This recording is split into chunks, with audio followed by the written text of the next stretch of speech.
Hello everyone, welcome to the new session on data structures and algorithms. This is our fourth lecture related to data structures. So as a part of this lecture, we will try to understand how to basically handle large numbers and we'll also see about Modulo. Of course, the main agenda of this session is to optimization of our code. Basically, why we need to optimize any code. If we are writing any algorithm, then the main intention of writing that algorithm is to optimize it, right? Because whatever the solution that we form for a particular algorithm, we try to check in that whether that algorithm works for our input or not. Because if it takes more time for that particular input, then definitely there is no use of building that algorithm. So let's understand it. Firstly, I have given here a small example. Let's understand this example.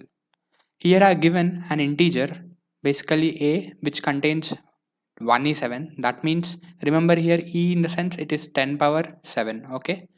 And we have b, which is of 1e8 and it is 10 power 8. So before going forward, I want to tell you two basic things. In our previous lectures, you might remember that we have learned about ranges to find out. Particularly, we have seen for int and we have seen it for long, right? And we have clearly seen that for integer it is between 10 power minus 9 to 10 power 9, and for long we have seen it is from 10 power minus 18 to 10 power 18. So this is the basic range that we have seen, and we have also seen how to apply, how to basically solve it from scratch to get these ranges, right? So if you haven't watched that video, you definitely have a watch. So we know these ranges, right? That means integer can handle values up to 10 power 9 and long can handle values up to 10 power 18.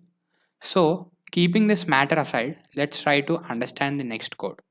Here I've taken another new variable called as c and I'm doing multiplication between these two variables a and b. Now basically what we can think here is, you generally think c will store 10 power 8 into 10 power 7. That means 10 power 15. Do you really think can C store this? No, because C is of integer type and we clearly know that integer will have range only up to 10 power 9. So basically whatever is happening here is an overflow, right? So integer does not have space to store this 10 power 15. Of course, it has space to store till 10 power 9, but definitely it cannot store 10 power 15. So what can we do here now? What are the solutions to find out or to make it better? So one of the solution could be, instead of taking this as integer, instead of taking these things as integer, you generally replace it with long. That's it, right? So if you replace them with long, then this c can easily handle this 10 power 15 value. Why? Because long is of 10 power 18. That means it can handle values up to 10 power 18. So here this solution definitely works. The simple solution is replace the integer with long. Okay, and what can be the other solution?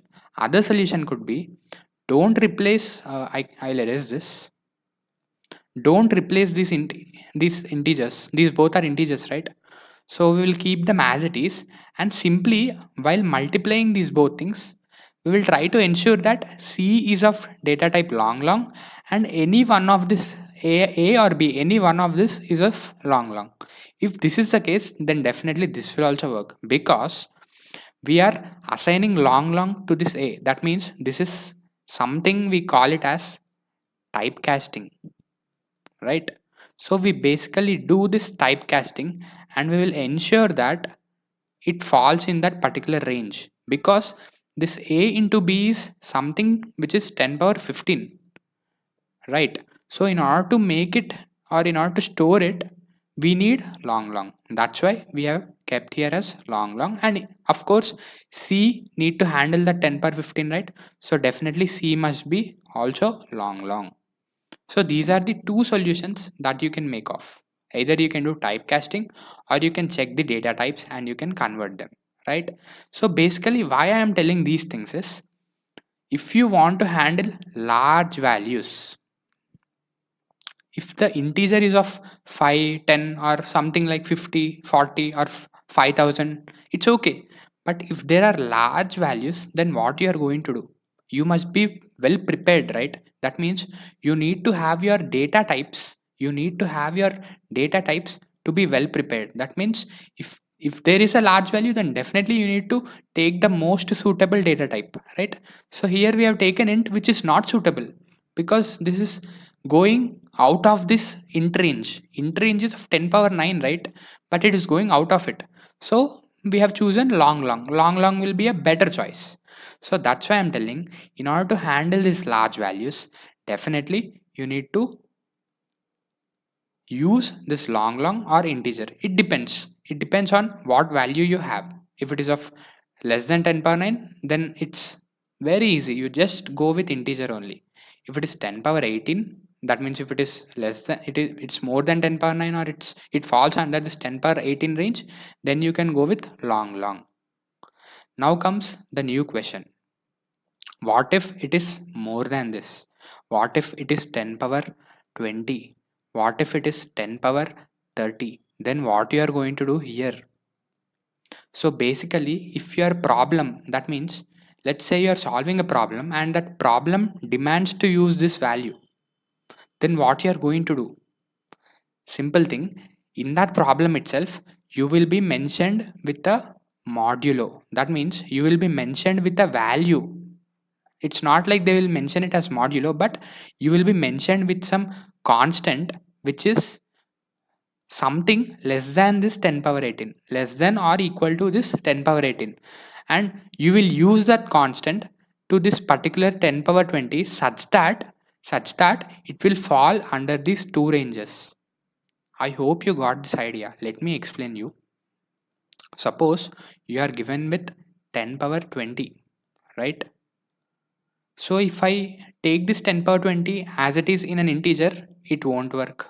And if I take it for long long, definitely it will won't work for long long as well. Then what you are going to do? You need to reduce it. You need to reduce it in either of these two things, right? So how would you reduce it to either of these two things? One simple thing is, you can the close one is long long, because long long is of 10 power 18 range, right? So you can simply apply modulo of whatever given as a value. Let's say 10 power 18 is given, then you can apply for 10 power 18. It depends on the value which is given, right? It is a constant value which will be given for you in your question. If you are trying to solve any problem, in that question only they will mention that your result must fall under this range. If it exceeds that range, then use modulo of this particular constant value. Okay, so that is the idea of handling this large values. So that was about our modulo and how we basically handle those large numbers. Okay, so now let's try to understand about optimization. Okay, for any given problem, why we need to optimize that problem, or if for any problem we can have multiple solutions, right? So why we are optimizing any solution, and why we are basically trying to find out a good solution for any problem, right? So let us try to see it. As a part of optimization, the main thing comes is time, because whatever we do, we aim at solving that problem in less time. That means there must be a solution for a problem such that it takes less time to execute, right? So whatever we do, we try to make sure that we get the least possible time, right? So keeping these things apart, let's try to understand about the concept of optimization with an example. Okay, let's take an example of finding the divisors of a number n. Here you will be given an n value. You need to find the divisors of this n. The divisors of 5 are what? 1 and 5. And there are two divisors. That's why I've written output as 2. And for n equal to 12, there is 1, there is 2, there is 3. It's divisible by 12, and 4, and there is 6, there is 12, right? So there are total 6 numbers. That's why I've given here 6, right? So basically what we are doing here, we are simply counting the number of divisors, total number of divisors for that particular n value. So what could be the basic approach? The basic approach could be finding all the divisors from 1 to n. Take out all the numbers, basically take out all the numbers from 1 to n, and you check for each number whether it's divisible by 5 or not. I mean whether it's divisible by n or not. That is a simple approach. You can check here, right? Initially we have taken a count variable 0 and we are iterating from 1 to n. Okay, 1 to n if n is 5, right? So we're iterating and we are checking at each step that whether this n is divisible by I or not. To check the divisibility we are using modulo. I hope you know it very well, right? If it is equal to 0, that means this I, basically this I is divisible by n. So if it is divisible by n, then definitely it's a divisor, right? So that's why we are incrementing its count. So we are checking values from 1 to 5, each and every value, and we are checking whether it's divisible by 5 or not. And if it's divisible at any case, we are incrementing its count, and after this iteration we are returning the count variable. So it's as simple as that, right? So let's see what's the take on optimization, right? Let's say n value is given as 10 power 18. Okay, n can be any value, right? So in the question they have given 10 power 18. That means, what do you think? This will run for 10 power 18 times. Of course, right? It will run for 10 power 18 times. Why I'm telling like this is, you can clearly check that if I take n as 5, then you are running this loop for 5 times. Why? You're checking 1, 2, 3, 4 and 5. If I take n value as 12, I'm running this loop for 12 times. So similarly, if I take 10 power 18 as my n value, then definitely this loop will run for 10 power 18 times. Do you think that this code will work? I mean, will it work in least time possible? That means without taking somewhere like 5 seconds or something like 10 seconds. Let's see. Let's see whether this code will work or not by understanding some things. Basically, if you take any 1 gigahertz processor, basically our CPUs will be of 1 gigahertz, then basically this CPU to process one instruction, it takes 1 nanosecond. Okay, it takes 1 nanosecond. If there are 10 power 9 instructions, let's say if there are 10 power 9 instructions, then it will take 1 second. This is a simple mathematics, right? For 1 it takes 1 nanosecond, then for 10 power 9 it takes 1 second. So for 10 power 9 instructions it's taking 1 second. So you try to remember this thing. For 10 power 9 instructions it's taking 1 second. Let's move before. Okay, there are 10 power 18 iterations, not instructions. There are 10 power 18 iterations. Would you imagine? There are 10 power 18 iterations. In each iteration you can clearly check, for one iteration there is one instruction to process. Let's say, of course there are other instructions. Let's assume that for one iteration there is one instruction to process. For two iterations there are two instructions to process. Then if there are 10 power 18 iterations, I'm telling 10 power 18 iterations, 10 power 18 iterations, then you can clearly see that for 10 power 18 iterations, that means it is taking 10 power 18 instructions to process. If we assume each iteration contains only one instruction to process, if we assume, right, if we assume that each iteration, right, each iteration, like here there is only one instruction I'm considering, then for 10 power 18 iterations it's taking 10 power 18 instructions. So you can clearly see that this code, this entire bunch of code is taking how much? 10 power 18 instructions to process. Would you think 10 power 18 instructions will take less time? Let's see. Previously, I have said 10 power 9 instructions will take 1 second. But here we have how many instructions? Here we have 10 power 18 instructions. How we got 10 power 18? You know it, right? We are telling for 10 power 18 iterations.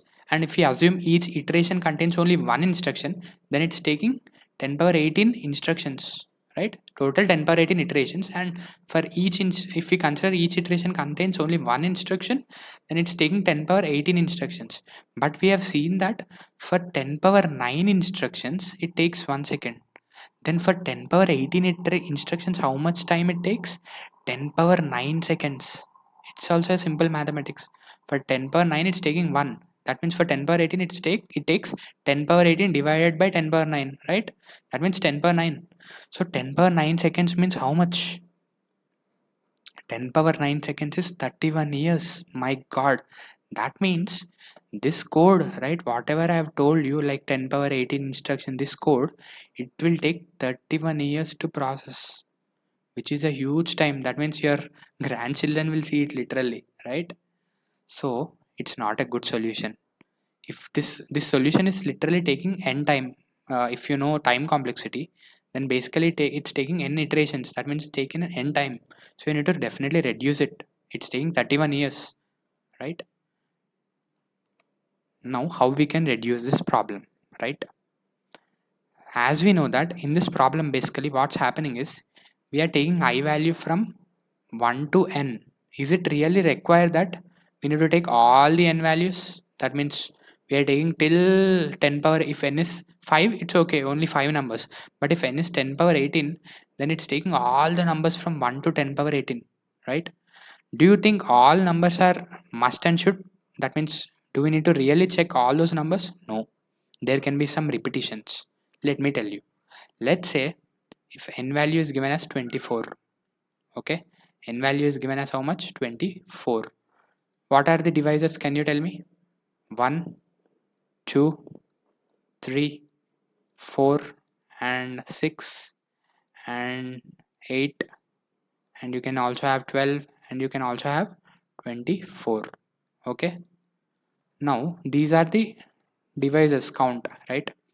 So you can clearly check that how much it's. Let's say this is I value, okay, let's say this left side part is I value, and if I take something like n divided by I, that means just want to tell you how you got 24 from 1 into 24, right?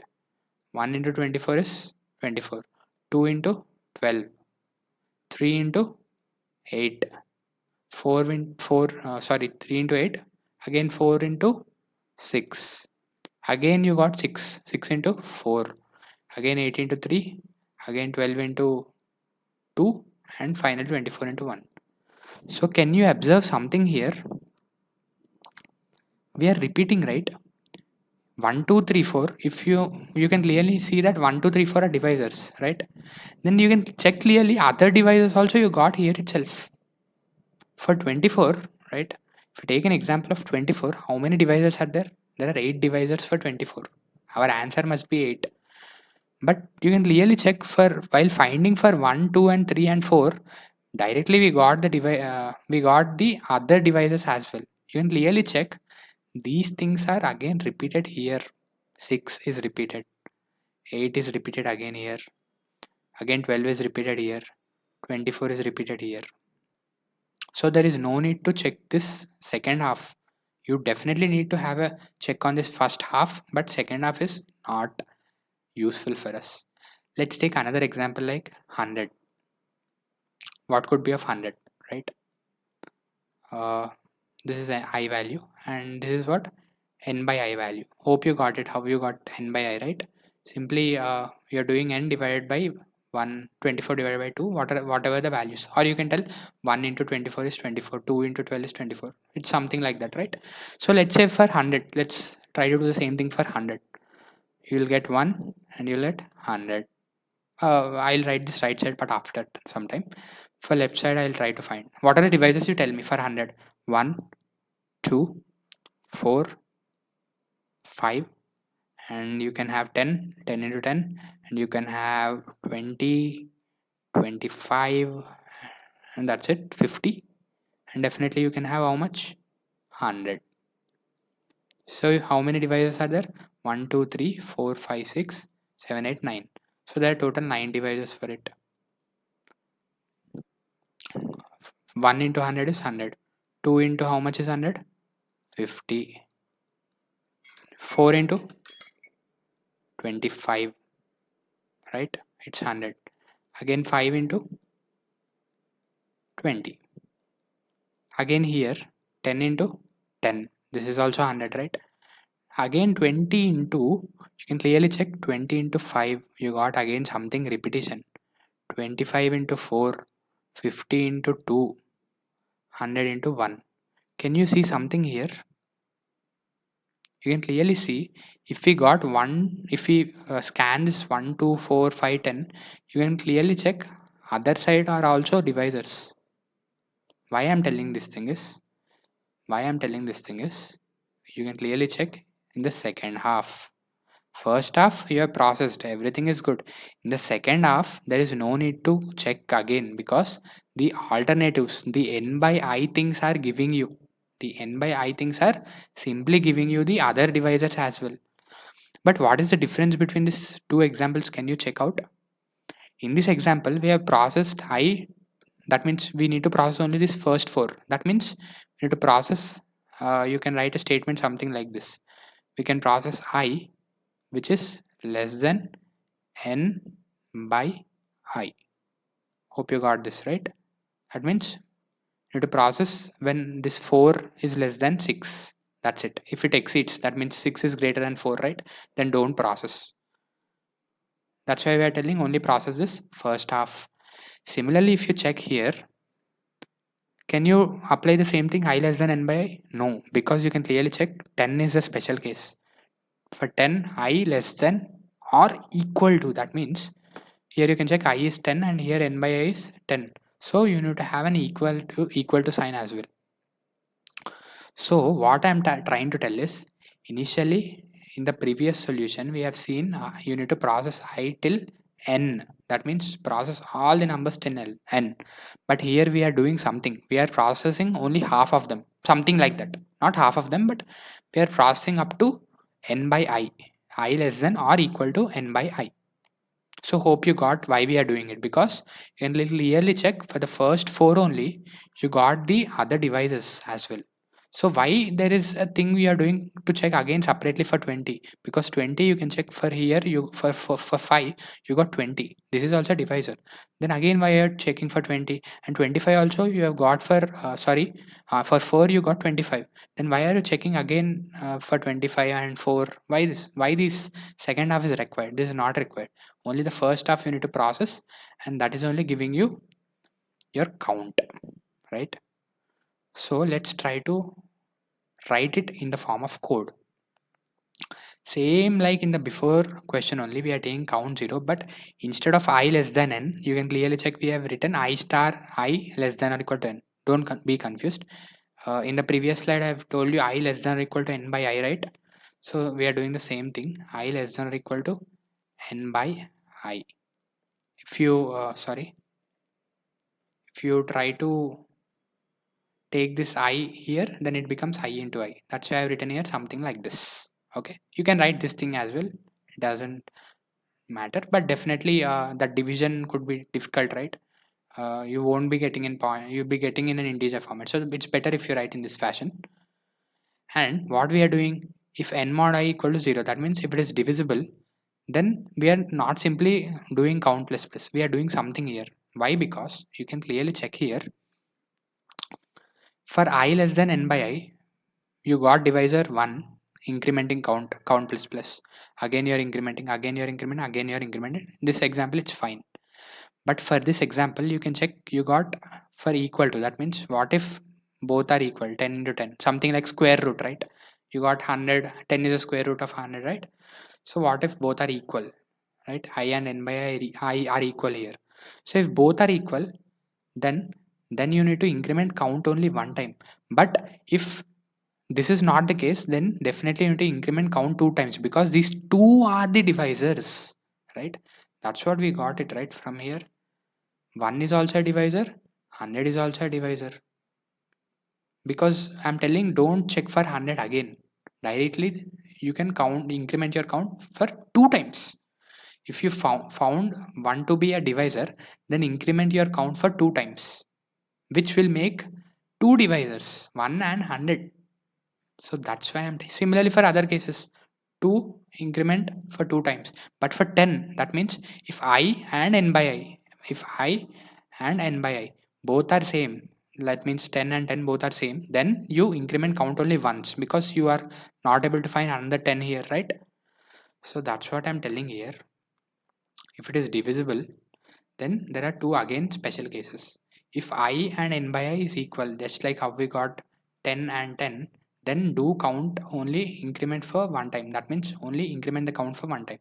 Other than that, increment your count two times. That means if both are not equal, that means there can be different divisors, right? If it is not a square root, then there could be multiple that means multiple divisors.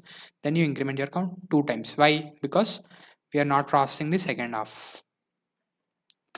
So that is the idea of this solution.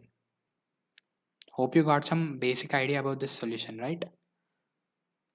So it's simple. If you try to analyze or if you try to make a chart like this, then it's very easy. You will get to know why we don't need to process another half of this divisors. We are simply processing the first half of the divisors, and we are trying to increment count for two times. And whenever we get both as the same, then there is no need to increment for two times. We are incrementing only for one time.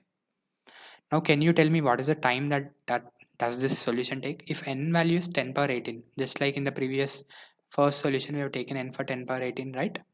So if n is 10 power 18, that means you can clearly check from this I square is something equal to n, right? If I take out that less than equal to sign, then I square is equal to n. That means I is iterating for how many times?